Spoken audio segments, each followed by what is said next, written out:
Adanya kami di sini adalah untuk membuat tugas remedial sejarah dengan cara podcast yang bertemakan dengan perlawanan yang dilakukan rakyat Indonesia terhadap Jepang.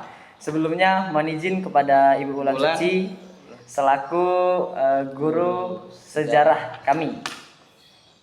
Baiklah, sebelum itu akan saya jelaskan sejarah perlawanan yang dilakukan rakyat Indonesia terhadap Jepang.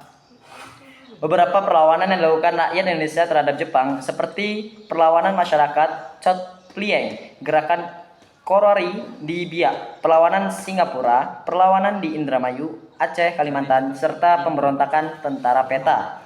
Perlawanan masyarakat Chotplieng, daerah pertama yang dilakukan perlawanan terhadap Jepang yakni di Chotplieng Bayu, Aceh, di mana rakyat melawan tentara. Oh iya di sini. Di mana rakyat melawan tentara Jepang setelah singgah selama 8 bulan. Perlawanan yang dipimpin oleh Tengku Abdul Jalil, seorang guru ngaji di Chotplieng, Aceh. Awalnya Jepang mewajibkan seluruh rakyat Aceh untuk melakukan seikeri, yaitu penghormatan kepada Kaisar Jepang dengan membungkukkan badan ke arah Tokyo. Hal tersebut bertentangan dengan ajaran Islam dan Jepang mendapat penolakan dari ulama dan rakyat Chotplieng.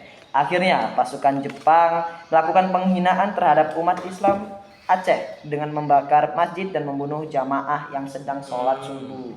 Puncak peristiwa tersebut terjadi pada 10 November 1942. Dan Tengku Abdul Jalil tewas dalam pertempuran tersebut pada tanggal 13 November 1942.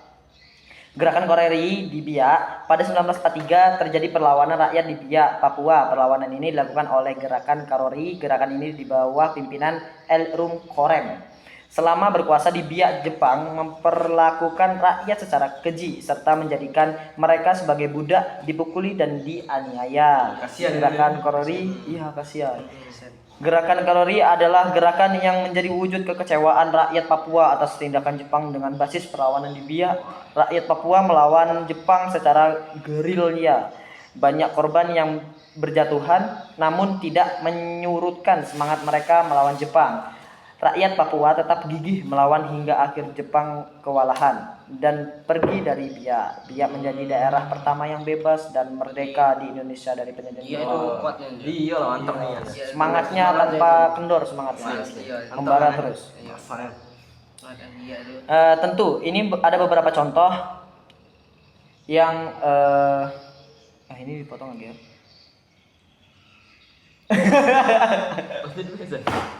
Akhirnya jangan gugup, biasa baik tadi. Oke. Ngobrol. Baiklah, selanjutnya di sini akan dibuka untuk sesi tanya jawab. Ini bebas untuk mau bertanya dengan siapa dan yang jawab siapa. Oke? Bebas lah. Bebas. Dia dulu pertama sama ini. Saya dulu nih. Oh iya, boleh. Ini bisa menambah wawasan untuk kita semua. Oke. Jadi. Oke. Dipersilakan. Ini bertanya tadi ya. Oke. Apa saja bentuk-bentuk perlawanan rakyat Indonesia terhadap Jepang pada masa pendudukan? Bentuk perlawanan? Iya. Oke, di sini. Perlawanan rakyat Indonesia terhadap Jepang itu apa saja Jani? Perlawanan terhadap Jepang mengambil beberapa bentuk ya, baik perlawanan fisik maupun non fisik. Di sini perlawanan fisik terlebih dahulu. Perlawanan fisik ini termasuk pemberontakan bersenjata seperti yang dilakukan oleh PETA di Blitar. Pemberontakan PETA Blitar. Perlawanan di Aceh dipimpin oleh Tengku Abdul Jalil, perlawanan di Indramayu dan lain-lain. Perlawanan non fisik atau kooperatif ini dilakukan melalui gerakan bawah tanah atau memanfaatkan organisasi bentuk Jepang untuk tujuan nasionalis. Contohnya adalah gerakan Sultan Zahrir